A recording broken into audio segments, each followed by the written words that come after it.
ಆಶ್ರಮಕ್ಕೆ ಕಟ್ಟಿಗೆ ಬಂದಿದ್ದು ಹೇಗೆ? ಸೀಮೆಎಣ್ಣೆ ತಂದಿಟ್ಟವರ್ಯಾರು? ಆಶ್ರಮದ ಇತರ ಸ್ವಾಮಿಗಳಿಗೂ ಈ ಭಯಾನಕ ಸಾವಿನ ಬಗ್ಗೆ ಮೊದಲೇ ಗೊತ್ತಿತ್ತಾ? ಅಕಸ್ಮಾತ್ ಆಶ್ರಮದ ಕಿರಿಯ ಸ್ವಾಮೀಜಿಗಳ ನಾಪತ್ತೆ ಪ್ರಕರಣವನ್ನ ಮತ್ತು ಅವಧೂತರ ನಿಗೂಢ ಸಾವಿನ ತನಿಖೆಯನ್ನ ಕಟ್ಟುನಿಟ್ಟಾಗಿ ನಡೆಸಿಬಿಟ್ಟಿದ್ರೆ ಈ ಸಾವು ಸಂಭವಿಸ್ತಾನೆ ಇರಲಿಲ್ವಾ? ಈಗಲೂ ಅಷ್ಟೇ. ಈ ಸಾವುಗಳನ್ನ ಸರಿಯಾಗಿ ಗಮನಿಸದೆ ಹೋದ್ರೆ ಇನ್ನು ಎಷ್ಟು ಹೆಣಗಳು ಬೀಳ್ತವೋ ಏನೋ.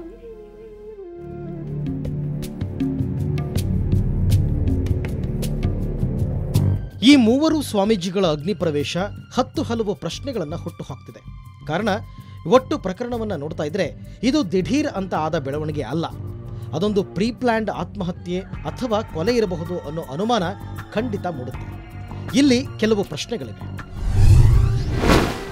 ಆತ್ಮಹತ್ಯೆಯ ವಿಷಯ ಗಣೇಶ ಅವಧೂತರೊಂದಿಗೆ ಚರ್ಚೆಯಾಗಿತ್ತ? ಗಣೇಶ ಅವಧೂತರ ಮರಣಕ್ಕೂ ಮೊದಲೇ ಇದು ನಿರ್ಧಾರವಾಗಿತ್ತ? ಇವು ಕೇವಲ ಪ್ರಶ್ನೆಗಳಷ್ಟೇ. ಯಾಕಂದ್ರೆ ಈ ಮೂವರು ಕಿರಿಯ ಸ್ವಾಮಿಗಳ ಡೆತ್ ನೋಟ್ ಓದುತ್ತಾ ಇರುವಾಗ ಅಲ್ಲಿ ಕೆಲವು ಸಾಲುಗಳಿವೆ. ಫೆಬ್ರವರಿಯಲ್ಲಿ ಇಚ್ಛಾಮರಣವನ್ನಪ್ಪಿದ ಹಿರಿಯ ಸ್ವಾಮೀಜಿ ನಂಜಾವಧೂತರೇ, ನೀವು ಅಗ್ನಿಮಾರ್ಗದಲ್ಲಿ ನನ್ನ ಬಳಿ ಬನ್ನಿ ಎಂದಿದ್ದರು ಅನ್ನತ್ತೆ ಅವರ ಪತ್ರ. ಹಾಗಾದರೆ ಇದು ಮೊದಲೇ ನಿರ್ಧಾರವಾಗಿತ್ತ?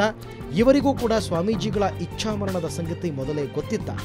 ಇಷ್ಟೆಲ್ಲ ಗೊತ್ತಿದ್ರೂ ಬಹಿರಂಗವಾಗಿ ಏನನ್ನೂ ಹೇಳದೆ ಮೌನವಾಗಿದ್ದುದು ಯಾಕೆ? ಕೇವಲ ಈ ಮೂವರು ಮಾತ್ರ ಆತ್ಮಹತ್ಯೆಗೆ ನಿರ್ಧರಿಸಿದ್ರ? ಆಶ್ರಮ ಅಂದಮೇಲೆ ಒಬ್ಬರಿಗೊಬ್ಬರು ಸಂಪರ್ಕದಲ್ಲಿರಲೇಬೇಕು. ಆದರೆ ಇವರು ಇಷ್ಟೆಲ್ಲ ತಯಾರಿ ನಡೆಸಿದರೂ ಯಾರಿಗೂ ಗೊತ್ತಿರಲಿಲ್ಲ. ಅದು ಬೇರೆ ವಿಷಯ ಬಿಡಿ. ಇವರು ಮೂವರಷ್ಟೇ ಆತ್ಮಹತ್ಯೆಗೆ ಮನಸ್ಸು ಮಾಡಿದ್ರ ಅಥವಾ ಇವರ ಜೊತೆ ಇನ್ನೂ ಕೆಲವರು ಇದ್ರ? ಆತ್ಮಹತ್ಯೆ ಮಾಡಿಕೊಂಡ ಮೂವರಿಗೆ ಕಂಪ್ಯೂಟರ್ನಲ್ಲಿ ಆತ್ಮಹತ್ಯೆ ಪತ್ರ ಟೈಪ್ ಮಾಡಿ ಪ್ರಿಂಟೌಟ್ ತೆಗೆಯುವಷ್ಟು ಕಂಪ್ಯೂಟರ್ ಜ್ಞಾನ ಇತ್ತ? ಇನ್ನು ಇವರು ಈ ಪತ್ರವನ್ನು ಟೈಪ್ ಮಾಡಿದ್ದಾರೆ, ಅದರ ಪ್ರಿಂಟೌಟ್ ಅನ್ನು ತೆಗೆದಿದ್ದಾರೆ. ಆದರೆ ವಿಚಿತ್ರ ನೋಡಿ, ಆಶ್ರಮದಲ್ಲಿ ಕಂಪ್ಯೂಟರ್ ಹೋಗಲಿ, ಒಂದು ಸಣ್ಣ ಟಿವಿ ಕೂಡ ಇರಲಿಲ್ಲ. ಹಾಗಾದರೆ ಈ ಸ್ವಾಮೀಜಿಗಳು ಈ ಆತ್ಮಹತ್ಯೆ ಪತ್ರವನ್ನು ಟೈಪ್ ಮಾಡಿದ್ದಾದರೂ ಎಲ್ಲಿ? ಹೊರಗೆ ಯಾವುದೋ ಸೈಬರ್ ಸೆಂಟರ್ನಲ್ಲಿ ಪತ್ರವನ್ನು ಟೈಪ್ ಮಾಡಿದ್ದಾರೆ ಎಂದಿಟ್ಕೊಂಡ್ರು ಇದು ಯಾರೊಬ್ಬರ ಗಮನಕ್ಕೂ ಬರಲಿಲ್ವಾ? ಆ ಪತ್ರ ಟೈಪ್ ಆಗಿದ್ದಾದರೂ ಎಲ್ಲಿ? ಇವರಿಗೆ ಸೈಬರ್ ಸೆಂಟರ್ನಲ್ಲಿ ಕುಳಿತು ಅದನ್ನು ಟೈಪ್ ಮಾಡುವಷ್ಟು ಕಂಪ್ಯೂಟರ್ ಜ್ಞಾನ ಇತ್ತ? ಉತ್ತರ ಸಿಗುತ್ತಿಲ್ಲ. ಆತ್ಮಹತ್ಯೆ ಪತ್ರದಲ್ಲಿ ಕಟ್ಟಿಗೆಯ ಪ್ರಬಂಧವನ್ನು ಮಾಡಿಸಿದ್ದರು ಎಂದು ಇದೆ. ಹಾಗಾದರೆ ಕಟ್ಟಿಗೆ ವ್ಯವಸ್ಥೆಯನ್ನ ಮಾಡಿದವರು ಯಾರು? ಇನ್ನು ಪತ್ರದಲ್ಲಿ ಹಿರಿಯ ಸ್ವಾಮೀಜಿಯವರೇ ಕಟ್ಟಿಗೆಯ ಪ್ರಬಂಧ ಮಾಡಿಸಿದ್ದರು ಎಂದಿದೆ. ಕಟ್ಟಿಗೆಯ ಪ್ರಬಂಧ ಎಂದರೆ ಮತ್ತೇನೂ ಅಲ್ಲ, ಕಟ್ಟಿಗೆಯ ರಾಶಿ ಅಷ್ಟೇ. ಅದೇ ರಾಶಿಯ ಮೇಲೆ ಇವರು ಸೀಮೆಎಣ್ಣೆ ಸುರಿದುಕೊಂಡು ಸಾವನ್ನಪ್ಪಿದ್ದಾರೆ. ಹಾಗಾದರೆ ಅಷ್ಟೂ ಕಟ್ಟಿಗೆಯ ರಾಶಿಯ ವ್ಯವಸ್ಥೆಯನ್ನ ಮಾಡಿದವರು ಯಾರು? ಹಾಗೆ ವ್ಯವಸ್ಥೆ ಮಾಡಿದವನಿಗೆ ಇವರ ಸಾವಿನ ಭೀಕರತೆಯ ಅರಿವಿತ್ತ? ಆತ್ಮಾಹುತಿಗೋಸ್ಕರವೇ ಮಠಕ್ಕೆ 1 ಬ್ಯಾರೆಲ್ ಸೀಮೆಎಣ್ಣೆ ತರಿಸಲಾಗಿತ್ತ? 2 ತಿಂಗಳಿಂದ ನಡೆದ ಆತ್ಮಾಹುತಿ ತಯಾರಿ ಯಾರ ಗಮನಕ್ಕೂ ಬರಲಿಲ್ಲ, ಏಕೆ? ಅಗ್ನಿ ಪ್ರವೇಶಕ್ಕೆ ಮಠದ ಇತರ ಸ್ವಾಮಿಗಳ ಸಹಕಾರ ಇತ್ತ? ಮಾರುತಿ ಶ್ರೀಗಳ ನಾಪತ್ತೆ ಪ್ರಕರಣದ ಸರಿಯಾದ ತನಿಖೆ ನಡೆದಿದ್ರೆ ಈ ಸಾವುಗಳನ್ನು ತಪ್ಪಿಸಬಹುದಾಗಿತ್ತ? ಇವು ಬೇರೆಯೇ ಆದಂಥ ಅನುಮಾನಗಳು. ಯಾಕಂದ್ರೆ ಈ ಆತ್ಮಾಹುತಿಗೆ ಕನಿಷ್ಠ ಅಂದ್ರೂ 1 ಬ್ಯಾರೆಲ್ ಸೀಮೆಎಣ್ಣೆ ತಂದಿಟ್ಟಿರಲೇಬೇಕು. ಅದು ಹೇಗೆ ಬಂತು? ಇವರ ಈ ಸಾವಿನ ತಯಾರಿ 2 ತಿಂಗಳ ಹಿಂದಿನಿಂದ ನಡೆದಿದ್ರೂ ಯಾರೂ ಗಮನಿಸಿರಲಿಲ್ಲ, ಯಾಕೆ? ಈ ಅಗ್ನಿ ಪ್ರವೇಶಕ್ಕೆ ಮಠದ ಇತರ ಸ್ವಾಮೀಜಿಗಳು ಕೈ ಜೋಡಿಸಿದ್ದಾರೆ. ಇಂಥ ಪ್ರಶ್ನೆಗಳ ಜೊತೆಗೆ ಮಾರುತಿ ಶ್ರೀಗಳ ನಾಪತ್ತೆ ಪ್ರಕರಣದ ಸರಿಯಾದ ತನಿಖೆ ನಡೆದಿದ್ರೆ ಈ ಸಾವುಗಳನ್ನು ತಪ್ಪಿಸಬಹುದಾಗಿತ್ತ ಎಂಬ ಅನುಮಾನವೂ ಕಾಡುತ್ತೆ. ಯಾಕಂದರೆ ನಂಜಾವಧೂತ ಸ್ವಾಮೀಜಿಗಳು ನಿಧನರಾದಾಗ ಅವರು ಬರೆದಿಟ್ಟಿದ್ದ ಆತ್ಮಹತ್ಯಾ ಪತ್ರದಲ್ಲಿ ಈ ಮಾರುತಿ ಸ್ವಾಮೀಜಿಯ ಪ್ರಸ್ತಾಪ ಇತ್ತು. ಆದರೆ ಇದುವರೆಗೆ ಅವರ ನಾಪತ್ತೆ ಪ್ರಕರಣಕ್ಕೆ ಮುಕ್ತಿ ಸಿಕ್ಕಿಲ್ಲ. ಅವರು ಎಲ್ಲಿದ್ದಾರೋ ಹೇಗಿದ್ದಾರೋ ಗೊತ್ತಿಲ್ಲ, ತನಿಖೆ ಮುಗಿದಿಲ್ಲ. 16 ವರ್ಷದ ಬಾಲಕನಿಗೆ ಆತ್ಮಾಹುತಿಯ ಬ್ರೈನ್ ವಾಶ್ ಮಾಡಿದ್ದು ಯಾರು?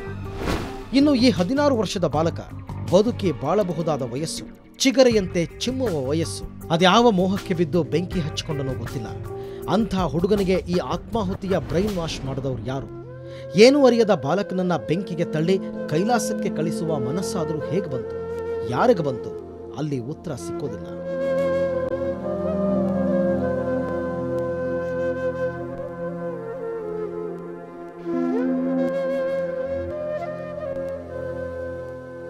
ಪ್ರತಿನಿತ್ಯ ದೇವರ ನಾಮಸ್ಮರಣೆ ಕೇಳಿಸಬೇಕಾದ ಜಾಗದಲ್ಲಿ, ಭಕ್ತರಿಗೆ ಆಧ್ಯಾತ್ಮದ ಶಿಕ್ಷಣ ನೀಡುತ್ತಿದ್ದ ತಾಣದಲ್ಲಿ, ಆತ್ಮಸ್ಥೈರ್ಯವೇ ಉಕ್ಕಿ ಹರಿಯಬೇಕಾಗಿದ್ದ ಸ್ಥಳದಲ್ಲೀಗ ಸಾವಿನ ಕೇಕೆ ಕೇಳಿ ಬರುತ್ತಿದೆ.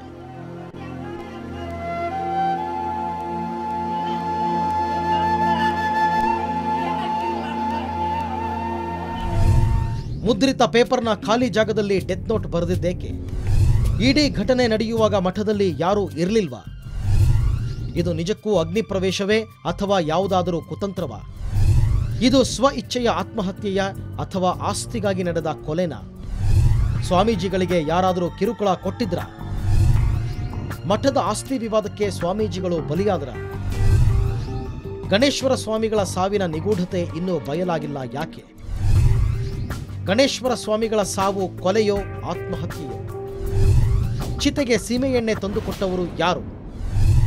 ಇಷ್ಟೆಲ್ಲ ಸಂಗ್ರಹವಾಗುವಾಗ ಯಾರಿಗೂ ಅನುಮಾನ ಬರಲಿಲ್ವಾ? ಬೆಂಕಿ ಸುಡುವಾಗ ಕಿರ್ಚಿಕೊಂಡಿದ್ದು ಯಾರಿಗೂ ಕೇಳಲಿಲ್ವಾ? ಈ ಸಾವಿನ ಸರಣಿ ಎಲ್ಲಿಗೆ ನಿಲ್ಲುತ್ತಾ? ಮುಂದುವರಿಯುತ್ತೆ. ಅದು ಮುಗಿಯಲಿ ಅನ್ನೋದು ಎಲ್ಲರ ಆಸೆ, ಬಯಕೆ. ಫೆಬ್ರವರಿಯಲ್ಲಿ ಗಣೇಶ ಅವಧೂತರು ನಿಗೂಢವಾಗಿ ಸಾವನ್ನಪ್ಪದಾಗಲೂ ಇದೇ ಆಸೆ, ನಿರೀಕ್ಷೆ ಭಕ್ತರ ಮನಸ್ಸಿನಲ್ಲಿತ್ತು. ಆ ನಿರೀಕ್ಷೆ ಈಡೇರಿಲ್ಲ. ಈ ಸಾವಿನ ಕೇಕೆಯ ಹಿಂದಿನ ನಗ್ನ ಸತ್ಯಗಳನ್ನು ಕೆದಕ್ತಾ ಹೋದರೆ ಅದು ಬೇರೆಯೇ ಜಗತ್ತಿಗೆ ಕರೆದುಕೊಂಡು ಹೋಗುತ್ತೆ. ಮಠದ ಇತಿಹಾಸವೇ ಹಾಗಿದೆ.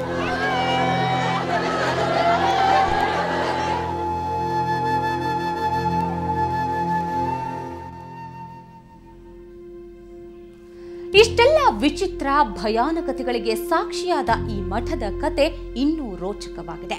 ಈ ಮಠಕ್ಕೆ ದೊಡ್ಡ ಇತಿಹಾಸವೇನೂ ಇಲ್ಲ.